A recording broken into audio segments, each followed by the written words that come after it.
Tout paysan debout domine le noble à genoux. Mesdames et messieurs, bonsoir et bienvenue à ce condensé des formations agricoles. Tout de suite, l'ossature. Nous parlerons au début de cette édition des biostimulants, une pratique qui permet aux producteurs d'obtenir un bon rendement et de tenir face aux aléas du changement climatique. Plus de précisions dans la suite du journal.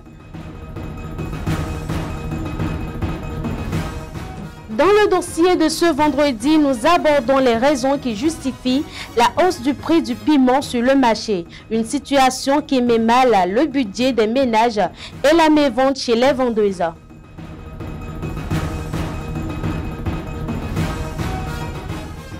C'est l'essentiel à retenir dans les titres. Le développement, c'est juste après ceci.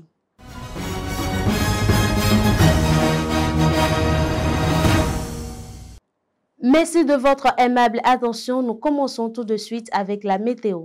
Demain matin, Kétou se réveillera sous un beau soleil. La température sera de 25 degrés Celsius. Le thermomètre grimpera à 28 degrés Celsius. La force du vent oscillera aux alentours des 7 km par heure, direction sud. L'humidité relative de l'air sera de 86%. L'après-midi s'annoncera sous des auspices tout aussi cléments. La température atteindra les 34 degrés Celsius et plus chaude à 38 degrés Celsius. Le jeudi 20 mars 2025, l'ONG Gain a lancé en partenariat avec le gouvernement béninois et l'ambassade des Pays-Bas la campagne de communication sur la consommation de légumes dans l'enceinte du marché de Ganghi. Elle vise à améliorer l'accès aux Béninois à une alimentation saine et combattre la malnutrition dans le pays, tout en faisant la promotion et la production locale. Au cours de cette cérémonie, les 6 meilleurs facilitateurs de marché lors des phases pilotes ont été récompensés. Il s'en est suivi la visite des étalages du réseau de distribution au marché Ganghi. Suivez cet extrait. Le lancement de la campagne de consommation déléguée du programme d'alimentation saine et d'intervention basée sur le marché, PASIMA, illustre notre engagement collectif à améliorer la nutrition et la santé des populations béninoises. Le constat est sans affaire. Au Vénéchénie, la consommation moyenne des fruits et légumes est seulement de 96 grammes par jour, un chiffre bien inférieur aux recommandations de l'Organisation mondiale de la santé, l'OMS, qui préconise au moins 400 grammes par jour pour une alimentation saine. Nous sommes au loin du compte. Nous sommes à 96 ou 400 grammes de ce Pokémon. Cette insuffisance alimentaire a des conséquences directes sur la santé qui est. 32% des enfants de moins de 5 ans souffrent d'un retard de croissance. 62% de leurs enfants de 6 à 9 mois sont anémiques. Face à cette réalité, notre organisation, the Global Alliance for Improved Nutrition, en collaboration avec le gouvernement du Bénin, avec le soutien du Royaume des Pays-Bas, met en œuvre le projet PASIMA pour répondre à un défi. Augmenter l'offre de légumes sur le marché tout en stimulant la demande auprès des consommateurs. C'est au regard de l'importance nutritionnelle et économique des légumes que le programme PASIMA en a fait un focus. Plus spécifiquement, le programme soutient l'accroissement de la demande d'aliments à base de légumes pour les consommateurs de la base du pyramide.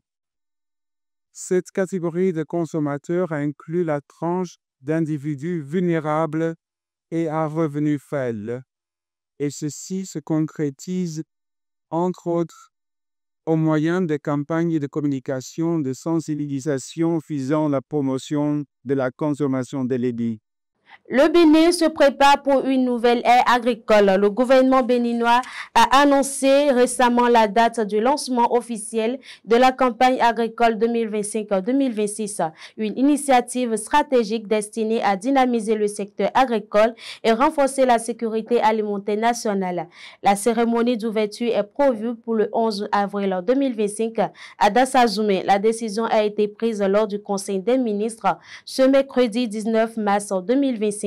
Ce lancement intervient dans un contexte où la modernisation de l'agriculture est devenue une priorité nationale afin de répondre aux défis de l'insécurité alimentaire et de promouvoir le développement économique rural.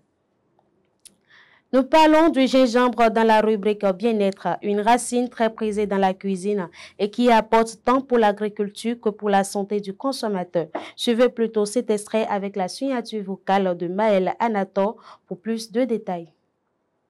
Le gingembre, cette racine aux multiples vertus, est utilisée depuis des milliers d'années, tant dans la médecine traditionnelle que dans l'alimentation. Originaire de l'Asie du Sud-Est, il est aujourd'hui cultivé dans de nombreuses régions tropicales du monde. Cette plante aromatique ne se contente pas d'ajouter une saveur piquante et agréable à nos plats, elle offre aussi une gamme impressionnante de bienfaits pour la santé, ainsi que des avantages dans d'autres domaines, comme l'agriculture et l'industrie alimentaire. Le gingembre est réputé pour ses nombreuses propriétés thérapeutiques. Sur le plan santé, il est avant tout reconnu pour ses effets anti-inflammatoires et antioxydants. Grâce à des composés bioactifs comme le gingérol, le gingembre aide à réduire les inflammations dans le corps, ce qui peut soulager des douleurs chroniques, en particulier celles liées à l'arthrite. De plus, il est particulièrement efficace pour lutter contre les nausées, qu'elles soient causées par le mal des transports, les nausées matinales pendant la grossesse, ou même les traitements de chimiothérapie. La culture du gingembre nécessite des sols bien drainés et une température chaude, ce qui en fait une culture idéale dans les zones tropicales. De plus, la plantation de gingembre peut être une source de revenus stable pour les agriculteurs dans ces régions, avec un marché mondial qui ne cesse de croître. En matière de durabilité, le gingembre peut être cultivé de manière écologique car il nécessite peu d'apports chimiques et peut être cultivé en rotation avec d'autres cultures, ce qui améliore la santé des sols. Il a aussi l'avantage de ne pas être très sensible aux maladies, bien qu'il faille être vigilant à certaines pourritures racinaires. Dans le domaine alimentaire, le gingembre est un ingrédient incontournable tant en cuisine qu'en boisson. Il apporte une saveur unique, à la fois piquante et légèrement sucrée, qui sublime une variété de plats, des soupes au curry, en passant par les pâtisseries. Il est également utilisé dans des boissons traditionnelles, comme le thé au gingembre, et est un ingrédient clé dans des produits comme les bonbons, les gâteaux, les biscuits et les boissons gazeuses au gingembre. Enfin, le gingembre est utilisé dans d'autres industries, comme la cosmétique, où il sert dans des crèmes et des lotions pour ses propriétés antioxydantes et revitalisantes.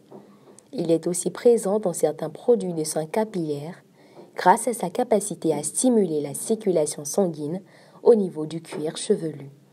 En somme, le gingembre est bien plus qu'une simple épice. Il s'agit d'une plante aux multiples facettes, avec des bénéfices en matière de santé.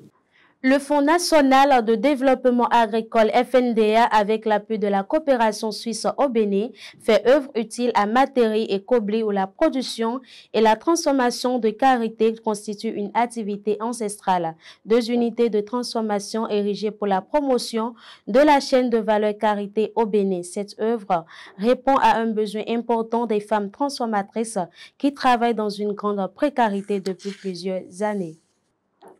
Je l'annonçais tout au début de cette édition. Les biostimulants agricoles représentent une nouvelle génération d'intrants biosourcés des cultures destinés à améliorer leur croissance et leur rentabilité. Madeleine Atodino, Love Adroko et Jean-Dac Torono. Les biostimulants sont des substances naturelles ou des substances composées des micro-organismes appliquées aux plantes ou au sol afin d'améliorer la croissance, la résilience et le rendement des cultures. Classés en 2 catégories, ils sont des alliés précieux de l'agriculture. Il y a les stimulants chimiques, les biostimulants chimiques, c'est-à-dire synthétiques, qui sont faits au laboratoire, et les biostimulants naturels, c'est-à-dire qui sont faits à base des matières biodégradables, ou je dirais des feuilles ou des matières organiques. En ce qui concerne leur effet, quand vous appliquez un biostimulant sur une culture quelconque, ça permet d'avoir un grand rendement, ça booste le rendement de la culture et aussi ça permet d'avoir une résistance, que ce soit au stress climatique, au stress hydrique ou au stress des ravageurs. Donc, en gros, les impacts d'un biostimulant sur la plante, c'est, je dirais, une croissance du rendement et enfin maintenant une résistance aux intempéries. Pour l'utilisation des algues, on a les algues brunes, les algues rouges et les algues vertes. À part ça, on a l'utilisation de substances comme du silicium ou des oligonutriments. Et eux, bref, ils améliorent la testé du sol pour permettre à ce que les plantes ou bien la production qui est en cours puisse mieux s'enraciner. Et ça intervient aussi sur le développement et la qualité du fruit. Ils assurent aussi un bon rendement pour le producteur. Pour en bénéficier, il est essentiel d'employer des méthodes adéquates. On utilise souvent la fertigation ou par évaporation. La fertigation, ça c'est, on utilise les stimulants avec de l'eau lors des irrigations. Ou soit par évaporation, et on peut utiliser des pulvérisateurs pour pouvoir pulvériser ça. Et en d'autres termes, on utilise aussi par application directe au sol.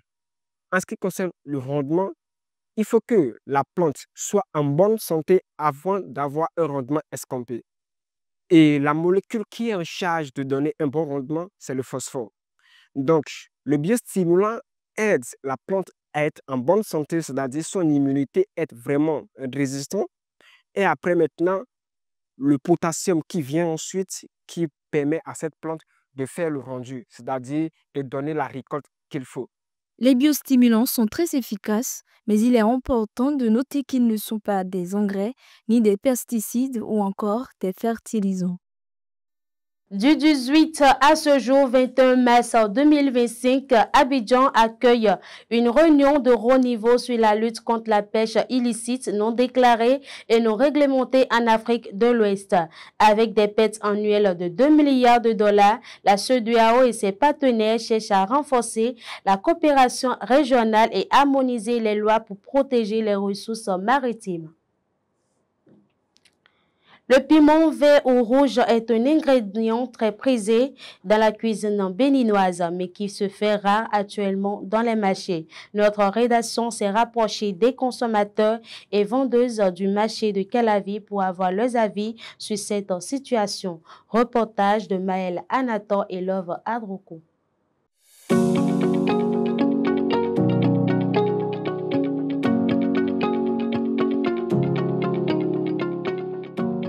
Nous sommes au marché de Calabi-Topa et un ingrédient incontournable de la cuisine béninoise se fait désirer. Il s'agit bien du piment vert.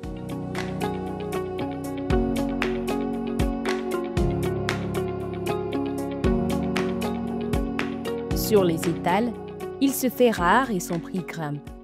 Conséquence, les consommateurs doivent débourser plus que prévu.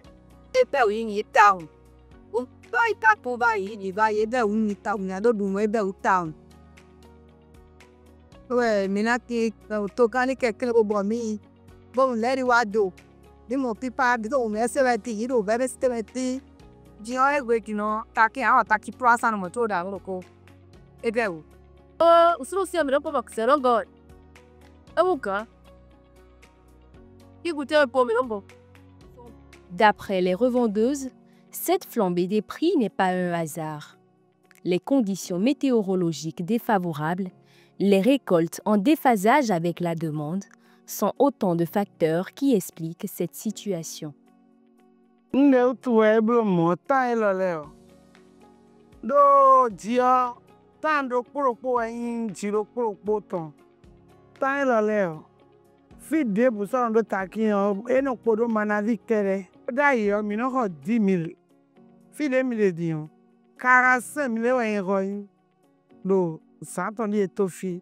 Todo kpokpo ka do ton. Manavi do ton digu do ton. E be meleke do ton file bi we me si bi wa do patakin. De dia makaja. O ti wa yin ho. De dia macha.